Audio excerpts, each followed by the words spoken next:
स्मरण ही नहीं हो रहा कि इस गुच्छे की कौन सी चाबी इस ताले को खोले। बड़ी देर से प्रयास कर रहा हूं, परंतु ये ताला खुल ही नहीं रहा।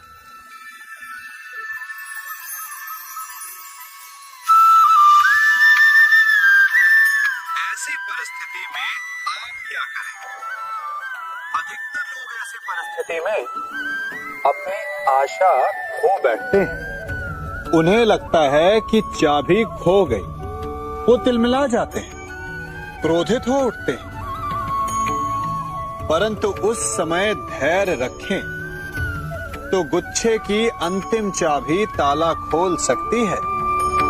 कुल्हाड़ी का अंतिम प्रहार वृक्ष को काट के गिरा देता है, परंतु क्या सत्य में कुल्हाड़ी का अंतिम प्रहार वृक्ष को काट के गिरा देता है? आपको आपका लक्ष्य दिला देता है? नहीं, आपका निरंतर प्रयत्न ही आपको सफलता दिलाता है। जब आपका मन निराश हो तो अपने कार्य में दुगनी उत्साह से जुट जाइए, क्योंकि अनावरत बहता जल ही कठोर चट्टान को काट सकता है। सफलता का मूल है परिश्रम, प्रयास और आशा। मनुष्य का जीवन ऋतुओं के समान होता है। आज ग्रीष्म तो कल वर्षा, परसों शीत। तनिक संकट आया तो हम संयम खो बैठते हैं, तनिक ऋतु बदले तो हम अधीर हो जाते हैं। अपने आक्रोश में, अपने क्रोध में हम उनसे ही संबंध बिगाड़ लेते हैं जो हमारे अपने होते हैं। क्यों ऐसा होता है ना?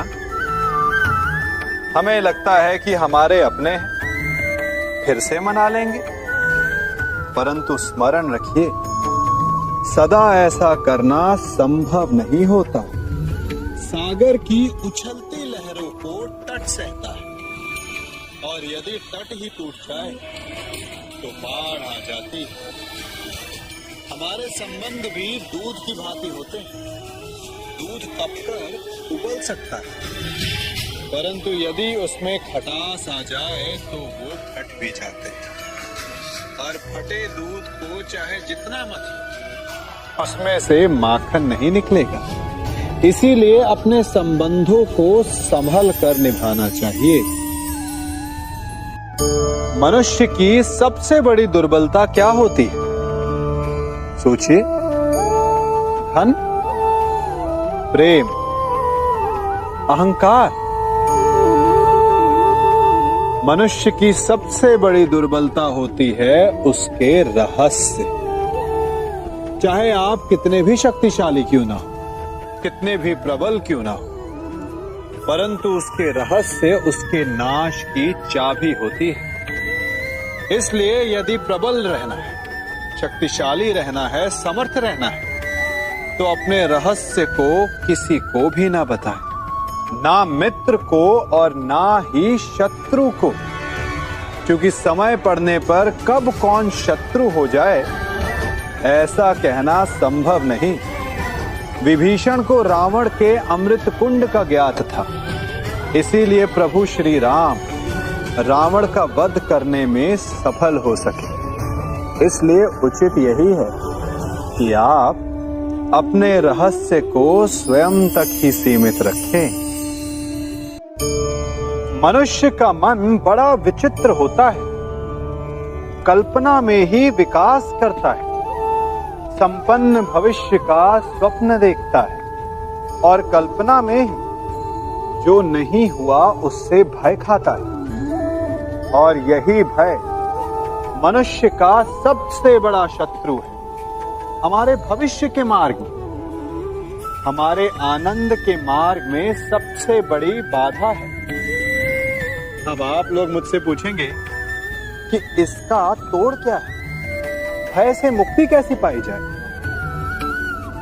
तो ये प्रश्न आप स्वयं से पूछिए। तनिक सोचिए, जब आप एक सुंदर भविष्य की कामना करते हैं तो उसे पाने के लिए आप परिश्रम करते हैं। ठीक उसी प्रकार भय से मुक्ति पाने के लिए आप उससे लड़ जाएं और उसका निवारण आपको स्वतः ही मिल जाएगा। इसलिए जब भी भय आपको सताए तो उससे भागे नहीं, उससे घबराए नहीं, क्योंकि भय का काम ही होता है आपको भयभीत करना। इसलिए जब भी भय आप पर आक्रमण करे तो आप भी उस पर पहले ही आक्रमण कर दें। हम सब मित्रों के साथ रहना चाहते हैं, शत्रुओं से दूर रहना चाहते हैं। क्यों? क्योंकि हमें जीवन में आनंद पाना है, जीवन में आगे बढ़ना है, स्वयं को संपन्न देखना है। और यदि किसी से भी आप पूछेंगे कि जीवन में सफलता पाने के लिए सबसे अधिक आवश्यकता किसकी होती है, तो हर एक आपको लगभग एक ही उत्तर देगा। सफलता प्राप्त करने के लिए आपको सच्चे मित्रों की आवश्यकता होती है। परंतु यदि आपको और अधिक सफल होना है तो आपको केवल मित्रों की नहीं, शत्रु की अधिक आवश्यकता है। अब आप कहेंगे, ये मैंने कैसी बात कर दी? तनिक स्वयं सोचिए। जब भी संकट आता है तो मित्र क्या करते हैं? आपकी सहायता करने के लिए आपके साथ खड़े हो जाते हैं। और संकट के समय में शत्रु और बड़ा संकट बनकर हमारे समक्ष खड़े हो जाते हैं। मित्र हमें सहायता देते हैं, अपनी शक्ति देते हैं, परंतु शत्रु आपके भीतर छिपी शक्ति को बाहर लाता है, आपको और अधिक बलवान बनाता है। संगति या साथ, मित्र और साथी मनुष्य के व्यक्तित्व के लिए सबसे महत्वपूर्ण होते हैं। अब आप कहेंगे, ये कैसे? मनुष्य अवश्य अपने व्यक्तित्व के लिए उत्तरदायी होता है, परंतु मनुष्य संगति में ना चाहते हुए भी उसका व्यक्तित्व संगत की भांति हो जाता है। इन पात्रों को देख रहे हैं, मध्य में जल रखा है, इसमें दूध है और इसमें मलिन कीचड़ रखा है। यदि मैं इस जल को इस दूध में मिलाता हूं तो ये जल दूध बन जाता है, और यदि इसी जल को इस मलिन कीचड़ में मिलाता हूं तो क्या हुआ? ये जल कीचड़ बन गया। ऐसी कोई युक्ति नहीं कि जल बिना घुले मिले दूध या कीचड़ में अपना अस्तित्व बनाए रखे या उनसे अलग रहे। और ठीक ऐसा ही मनुष्य के जीवन में भी होता है। यदि एक गुणहीन व्यक्ति गुणवानों की संगत में बैठे तो उसे भी गुणवान समझा जाता है, सम्मान का पात्र समझा जाता है। और यदि एक गुणवान व्यक्ति गुणहीनों की संगत में बैठे तो उसे भी तिरस्कार मिलता है। इसलिए अपने जीवन में सदैव संगति सोच समझकर सावधानी से चुनिएगा। दृष्टिकोण क्या होता है? दृष्टिकोण वो नहीं जो हमें वो दिखाए जो दिखता है। दृष्टिकोण वो होता है जो हमें दृष्टि के परे देखने की शक्ति दे। ये दृष्टिकोण ही तो है जो किसी को सागर का अर्थ खारा जल समझता है तो किसी को मोती का घर दिखलाता है, किसी को डूबने योग्य अतः जल दिखलाता है तो किसी को संसार के जन्म लेने की गोद दिखलाता है। महत्वपूर्ण वो नहीं जो आपके समक्ष है, जो आपको दिखता है। महत्वपूर्ण आपका दृष्टिकोण है।